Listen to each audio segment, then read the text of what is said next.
What is going on, my broskiis? My name is Toshiki and I'm back again, here to bring you guys yet another One Piece Treasure Cruise video. And in today's video, guys, I have a video on how to beat COLISEUM COBY, and this will basically entail the character's information and all of the stuff that you will need to know in order to beat the bosses from stages 1 to 5, and some teams that you guys may be able to build in order to actually beat this COLISEUM. So without further ado, guys, let's get straight into the video.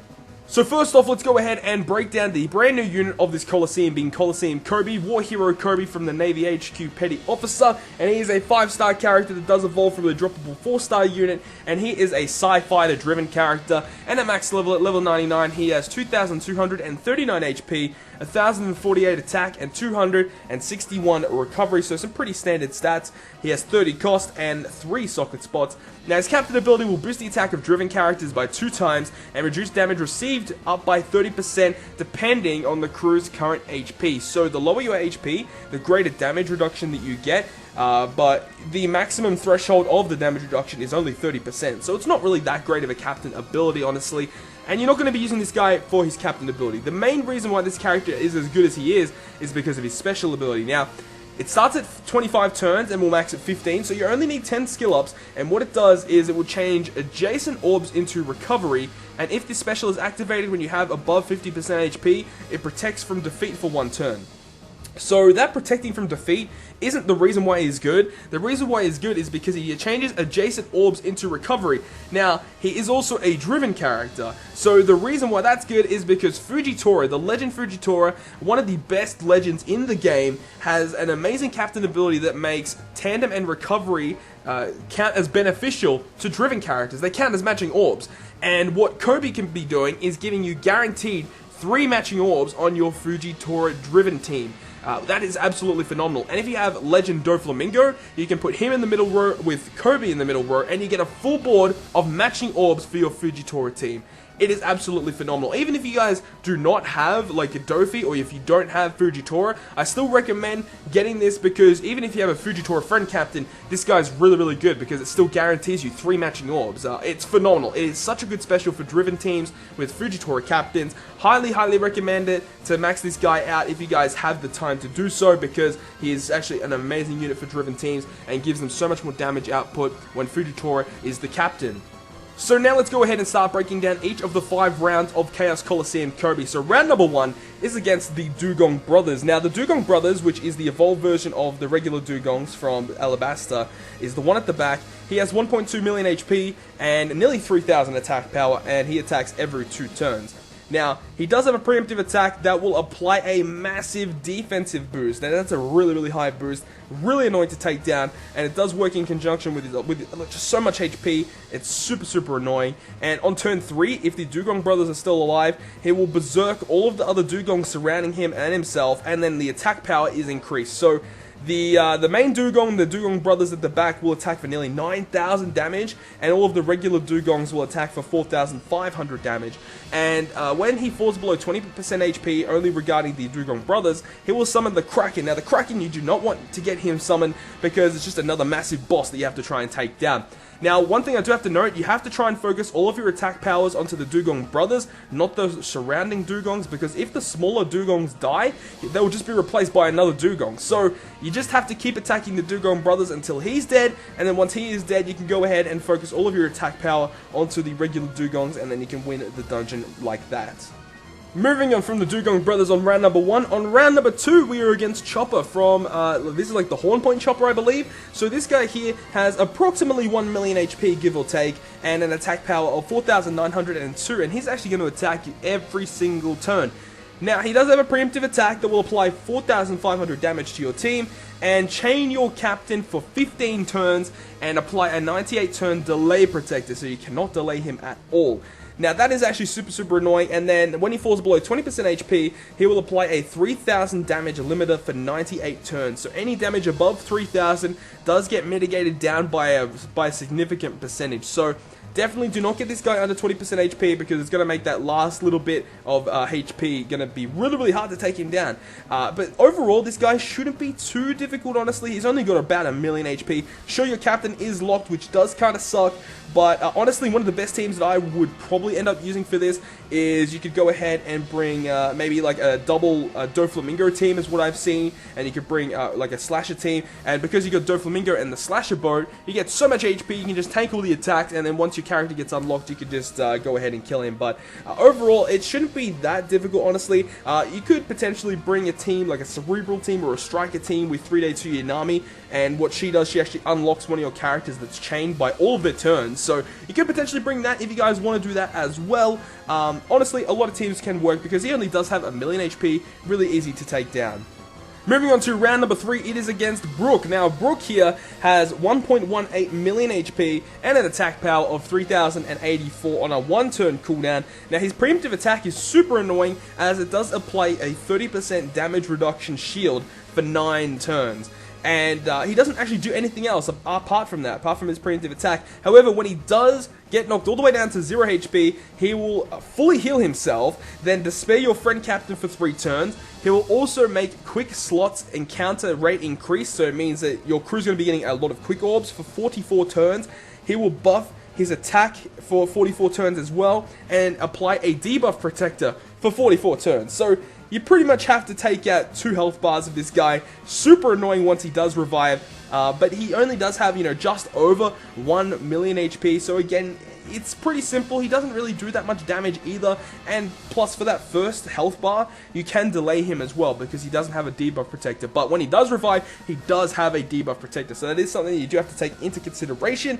But overall, it should be a pretty simple fight, I think. I think you can just golden pound this guy on the first room, take him down, but he does have that 30% damage reduction, which is kind of annoying, but if you just bring a really powerful strength team, you shouldn't have too many issues with that. And even when he does revive and give you lots of quick orbs, you could potentially bring a really good orb manipulator like Flamenco or something like that to make sure that you're going to be getting a lot of strength orbs, and you can try and take him down in a couple of turns. So overall, you guys shouldn't really be having too many issues on round number 3. So round number 4, we're against Toshiki here. Now, Toshiki has 1.4 million HP and will attack you every 2 turns for 7,000 damage. Now, she does have a preemptive attack that will make all of the enemies on the enemy side of the field gain 20,000 HP back every single turn. She also has a delay protector for 98 turns, and she will increase the chances of tandem orbs appearing while she's there as well. So perhaps bringing a really nice orb converter like Raid Boss Kuma to convert those tandem orbs into matching orbs will help considerably, but it isn't really needed. She doesn't really have that much HP. 1.4 million can be taken down reasonably easily. If you bring someone with really nice AoE damage, you could potentially take out all of the surrounding marine characters, and then you can focus all of your attack power on Toshiki herself. She doesn't actually do anything else apart from that preemptive attack. She doesn't have any other effects that will appear when she's below 50% HP, when she's below 20% HP. There is nothing, no other effects. She will just regularly attack you every 2 turns. So apart from that, she is reasonably simple to beat. So now we're on the final boss, round 5, against God Koby himself. But before you actually reach Koby, you have to fight Toshiki once again. Now, Toshiki is exactly what we just explained previously, except she has a little bit lower attack power and a little bit lower HP as well. So she's a little bit easier to take down. Now, round 5 against Kirby here, he has 1.51 million HP and an attack power of 4,800, and he'll attack you every 2 turns. Now, his preemptive attack will deal his attack power of 4,800 damage, so you got to make sure that you at least have 4,801 HP to take that attack. Now, on turn number 2, he will actually remove all buffs, and then he will berserk everyone on the field. So you got to make sure that you are, taking that into consideration, because berserking is a really, really annoying effect where even if they are delayed, they'll go immediately to like a 1 or 0 turn cooldown. So they're going to immediately attack you that turn. So potentially maybe saving your delayer until the berserk actually gets applied. You could potentially do that, but remember, it is on turn 2. So you attack once, and then after the second attack, that's when he is going to berserk. Now, Koby here, when he does actually die on 0 HP, he will recover back to 10% HP and then seal your entire right column for 20 turns. So that is quite a hefty feat as well. Maybe bringing a really nice delayer potentially for when he actually gets killed, and then you can delay him after he revives, because that is actually really, really annoying, getting your entire right column sealed. So definitely put your powerful specials that you're going to use after he revives on your left column so they do not get sealed. And we're going to go through some teams that can actually, abuse that as well. So that's going to be really, really annoying. But apart from that, he actually is really simple to take down. He only has 1.5 million HP. and he doesn't really attack for that much. 4,800 is pretty manageable, and he attacks every 2 turns as well, so that's alright. And he doesn't have a delay protector, so you can delay him as well. You just got to take into consideration that after the second turn of attacks, he will berserk everyone on the field, so that is probably one of the hardest parts of the dungeon. And when he revives, getting half your team sealed for 20 turns, so you do have to rely on half of your team in order to take down the last 10% of his HP. So now that we've broken down all of the 5 rounds, let's go ahead and have a look at the notable drops that you can get from 30 Stamina COLISEUM COBY. And this guy here can drop all of the types of cotton candy: HP up, attack up, recovery up, and all types up. You can also get forbidden tomes, which is awesome. You can get his skill books as well, so you can not only get the copies of the unit in the dungeon, but also get these skill books, which will help in leveling up their skill level. You can also get cola as well, and also belly bags as well for some extra cash on the side. So now that we've gone ahead and actually broken down how to beat the dungeon and what you can get in the dungeon, let's go ahead and start breaking down a couple of teams that you guys can build in order to actually beat COLISEUM COBY. Now, with this specific team right here, you want to make sure that your Mr. 1 and your Breed are on the left side of the team. So that means that when COBY actually is killed and he revives, he will only chain Momonga and Golden Pound. So you want to make sure that that actually happens, so you have your powerful int characters in order to take down the last 10% of his HP when he revives. One really big thing about this team that is really good is the fact that you do have access to Breed and Momonga. Those guys provide so much more damage output for your team. Breed is great because he also gives you the ability to get some matching orbs for 3 turns, and Momonga is just so good because he powers up like half of your team already, which is really, really strong. 1.75 boost is really, really good.